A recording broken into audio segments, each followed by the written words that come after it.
A pesquisa que a gente está desenvolvendo agora é uma avaliação da implementação dos planos diretores no estado do Paraná. Por que isso dá o caso do Paraná especificamente? A gente tem uma legislação específica no estado, de 2006, que ela criou uma obrigatoriedade adicional em relação àquilo que previa já a Constituição e o Estatuto da Cidade, né?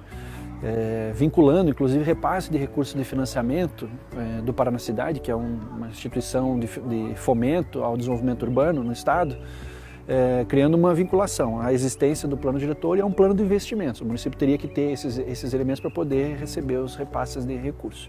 Isso fez com que o estado do Paraná tivesse o maior índice de municípios, o maior percentual de municípios com plano diretor aprovado, né? Supera os 96%.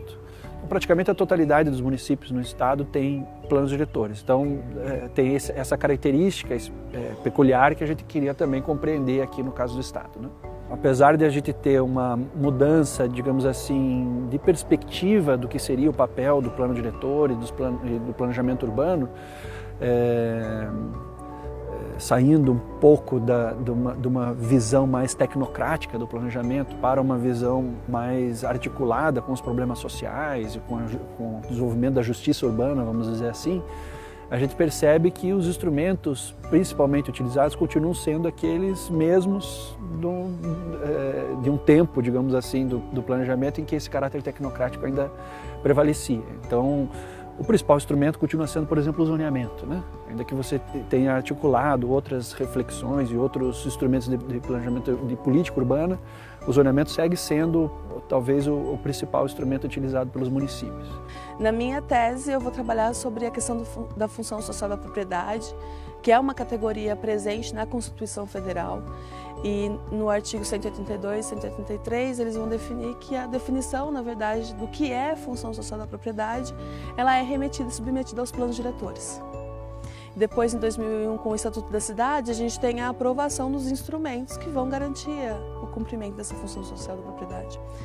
Contudo, a sua definição ainda é algo muito subjetivo. O real significado da função social ainda é algo indefinido, porque são os planos diretores que vão definir o que é isso, né?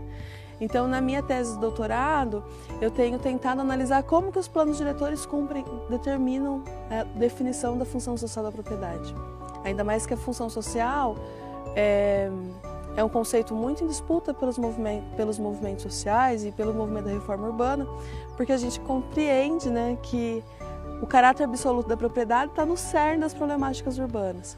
Então, a função social ela tenta relativizar esse caráter absoluto da propriedade para que seja de fato cumprido um direito à cidade ou a justiça social dentro da cidade. Então, e aí na análise dos planos, a base que deu é que há pelo menos 3, né, definições de função social nos planos. Uma definição que é muito voltada sobre a questão do uso do solo, então a definição da função social vem ligada a isso. No segundo plano, sobre a inevitabilidade do tema, então como é obrigatório ter o tema da função social nos planos diretores, só aparece que assegura a função social da propriedade. E no segundo é uma questão de justiça social. Então há essas 3 definições nos planos e aí a intenção é ver, tudo bem, tem essas 3 definições, quais são os planos que se encaixam dentro dessas definições e como que os instrumentos do Estatuto da Cidade têm sido aplicados. Se eles constam no plano e se eles têm sido implementados ou não. Essa pesquisa, assim como, de modo geral, né, as pesquisas que são desenvolvidas na universidade, elas diferenciam a própria universidade pública e qualificam a própria universidade pública de maneira distinta do que a gente chama genericamente de ensino superior, né? A universidade pública é responsável pela maioria da pesquisa, pela maior parte da pesquisa no país, né?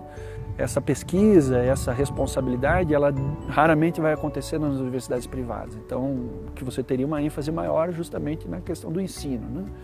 Então, é fundamental a gente pensar a universidade pública a partir dessa perspectiva. A universidade pública, ela forma profissionais, evidentemente esse é o papel fundamental da universidade, mas ela também produz conhecimento no Brasil e produz conhecimento sobre o Brasil.